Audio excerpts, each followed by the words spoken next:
Et coucou, je te retrouve pour faire une petite présentation lecture. Donc quelques livres que j'avais envie de te présenter qui pourraient t'intéresser. Voilà, donc si ça t'intéresse, eh bien, je te laisse avec la suite de la vidéo.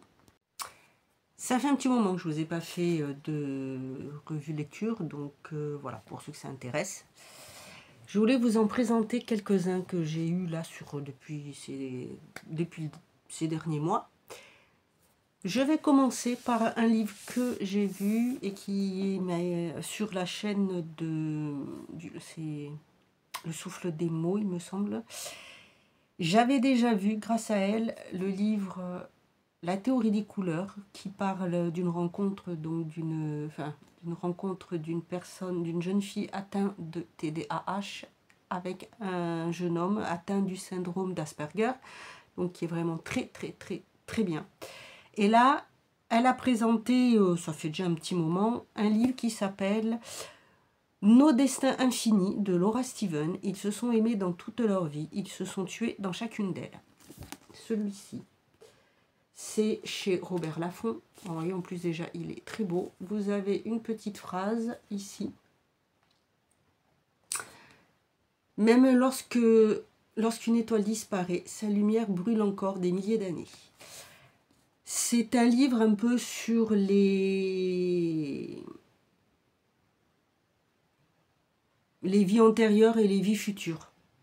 Voilà, vous savez, comme si en fait une jeune fille qui va tomber amoureuse d'un jeune homme, mais à chaque fois il va se passer quelque chose et le destin fait que plusieurs fois ces deux personnes vont se rencontrer, se mettre ensemble et il va toujours se passer, voilà, se passer quelque chose et à un moment donné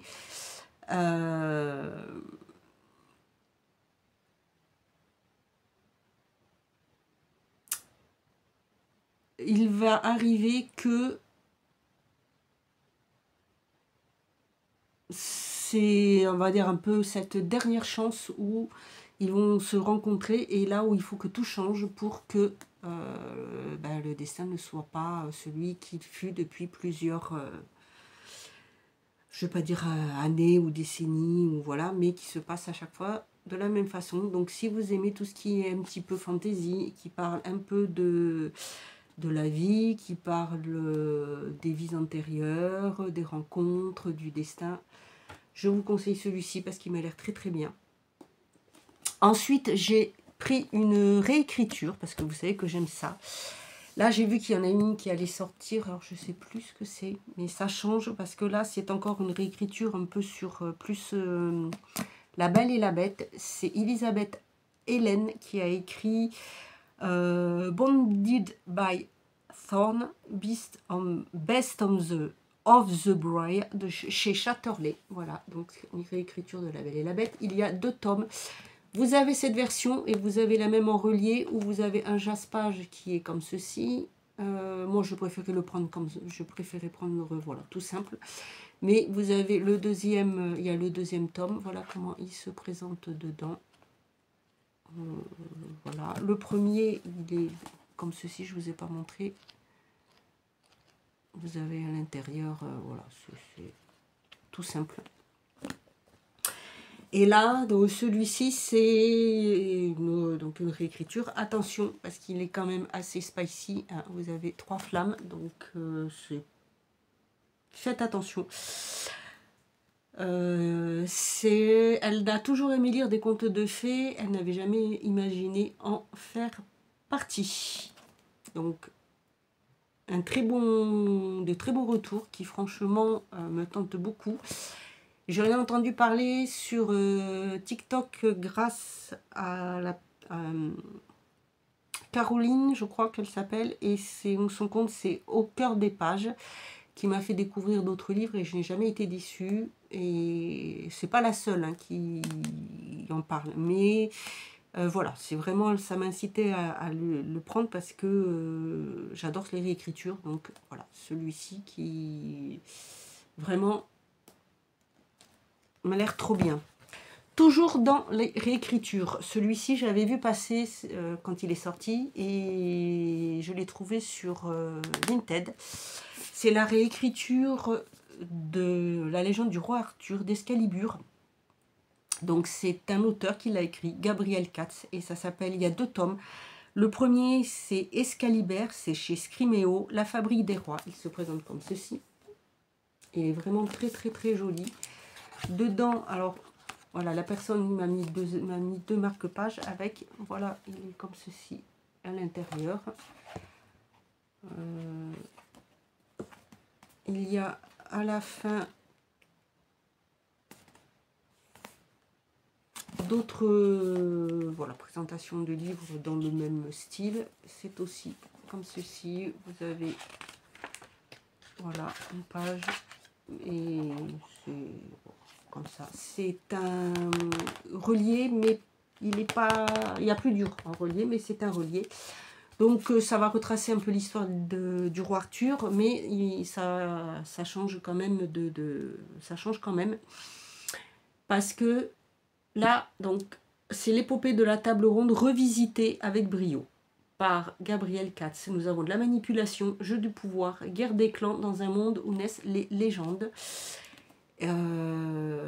C'est en Bretagne, envahi par des hordes barbares, sombre dans le chaos des guerres. Excusez-moi, je parle du nez, j'ai beaucoup de mal. Donc la Bretagne envahie par des hordes barbares, sombre dans le chaos des guerres fratricides.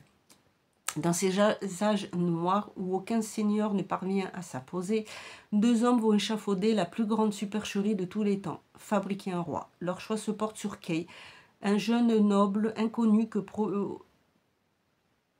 aussi inconnu que prometteur.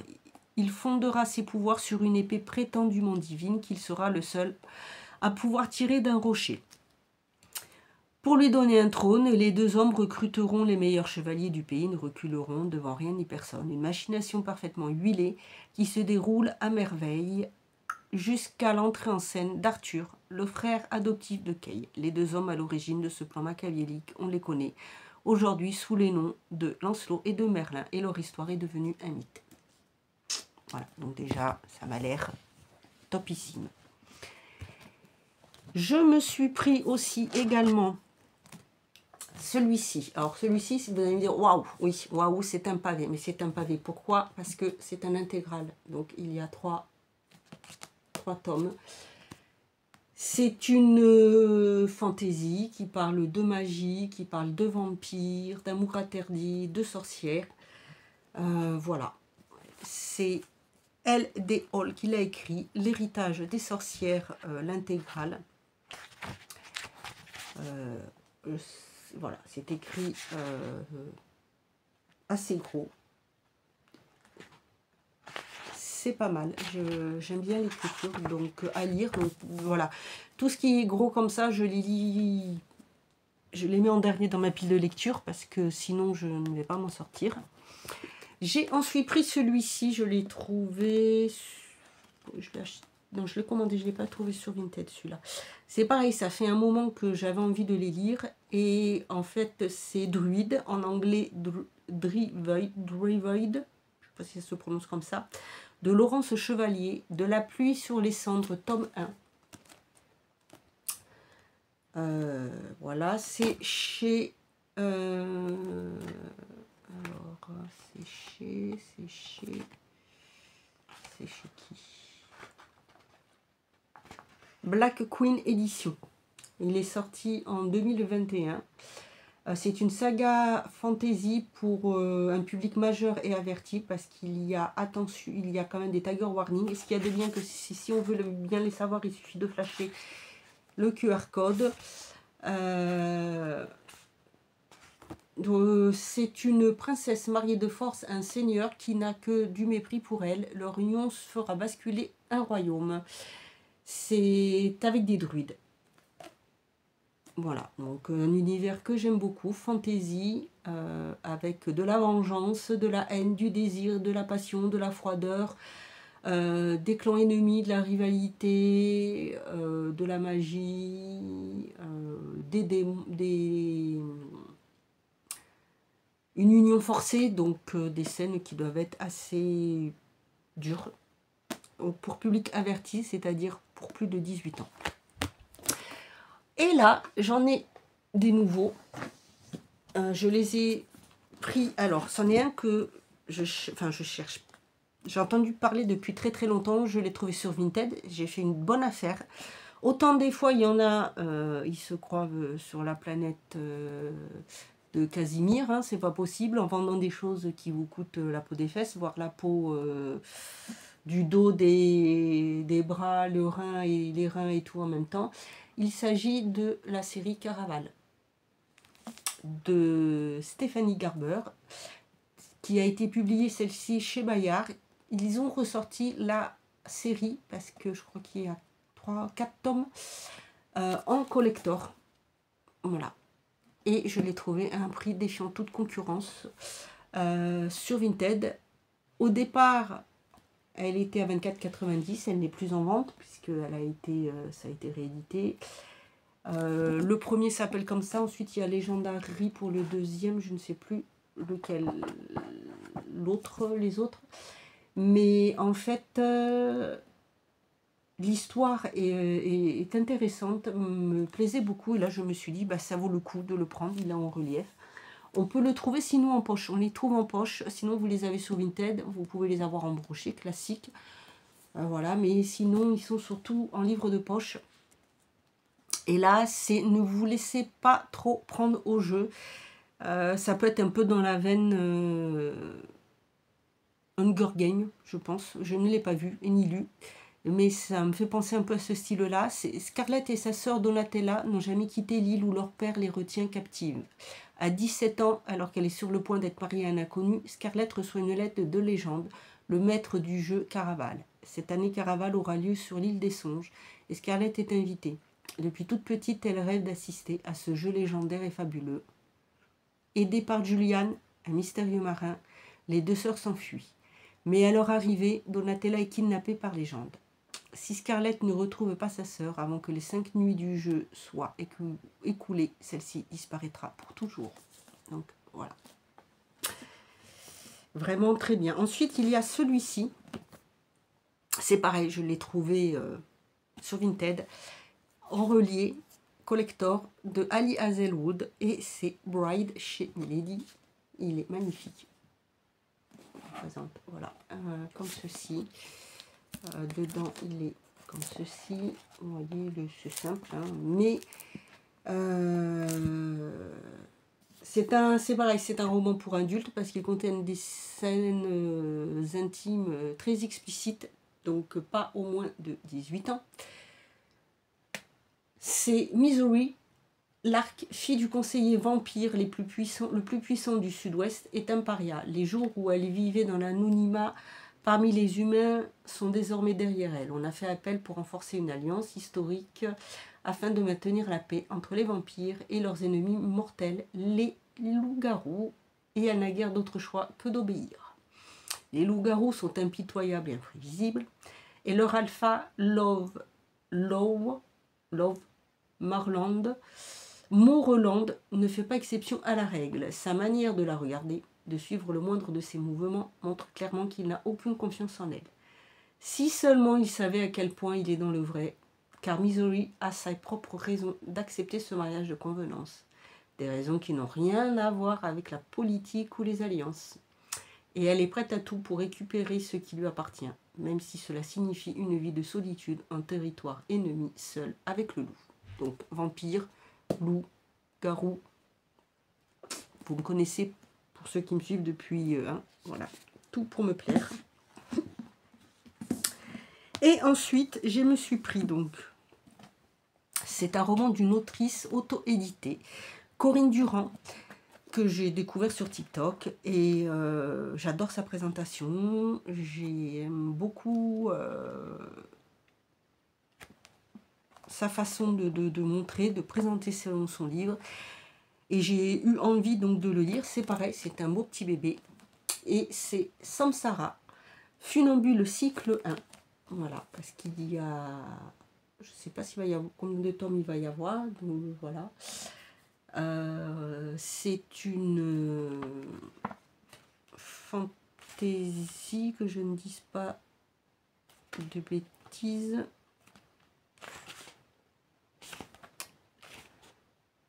Fantaisie fantastique.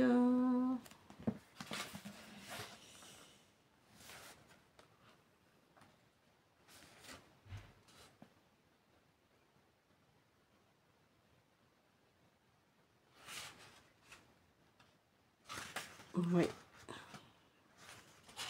Les deux. Oui. Alors, à la fin, le destin finit toujours par avoir le dernier mot. Sur une terre survivante, où le vivant ne cesse de muter de manière rapide et irréversible, un mâle venu du sol décime Nidhogg et s'étend lentement sur le territoire d'Ascalon.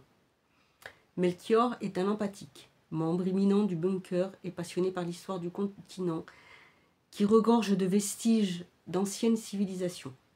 Il part en quête de celle que l'on nomme la faiseuse de miracles, une guérisseuse muette à la magie exceptionnelle cachée au cœur de la forêt, dans l'espoir qu'elle sauve son peuple d'un destin funeste. Ce qu'il ne sait pas encore, c'est que cette rencontre va être le point de départ d'une traque sans merci menée par un fantôme venu du passé, dont la seule raison de vivre désormais est sa soif de vengeance. Voilà. J'aime beaucoup la couverture, très jolie. Celui-là, je l'ai pris sur Amazon. Et un autre que j'ai pris sur Amazon, j'ai découvert la maison d'édition il y a peu avec le livre Crescendo, qui est une dark romance. Donc c'est un peu la spécialité de cette maison d'édition. Et c'est aussi grâce Au cœur des pages que j'ai découvert aussi la maison d'édition. Et là, elle a parlé de livres.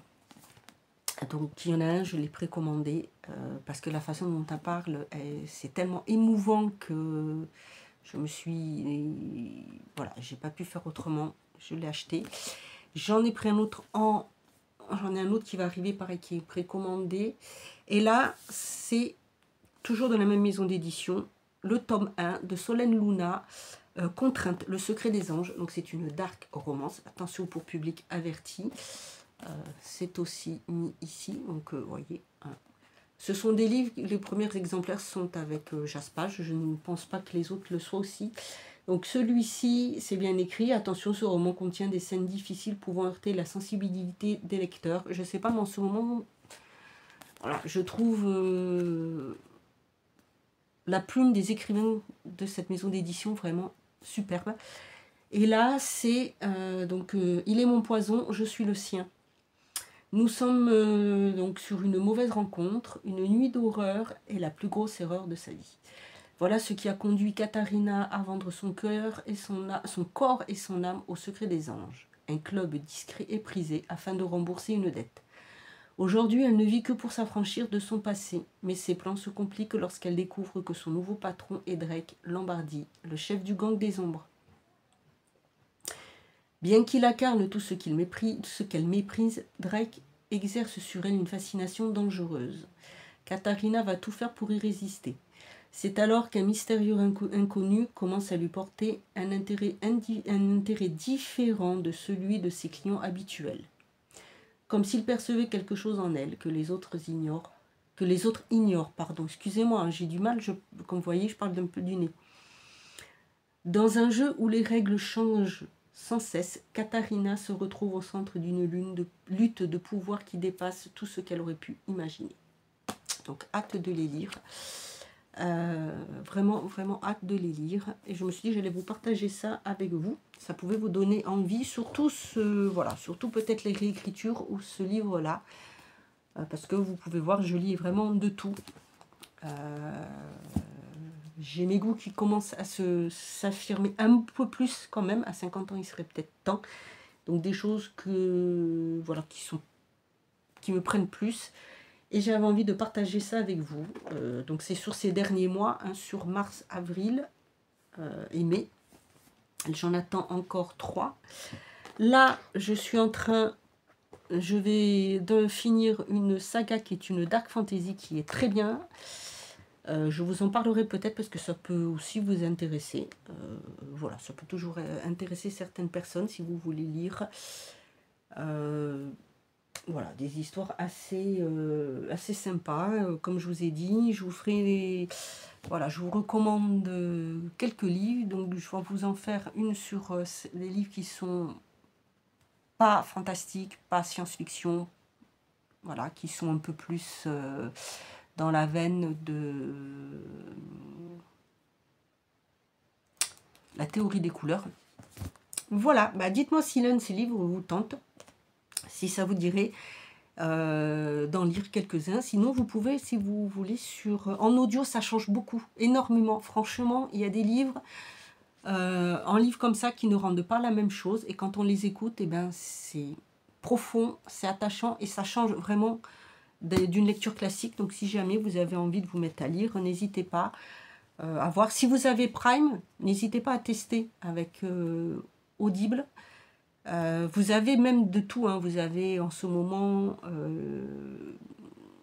la saga de la femme de ménage qui est dessus, donc je sais que ça peut intéresser certaines personnes qui sont plus dans ce style de lecture, un peu plus vie réelle, je vais dire. Voilà, bah écoutez, j'espère que ces recommandations vous auront plu. Moi, je vous retrouve bientôt pour une autre vidéo, et en attendant, prenez bien soin de vous.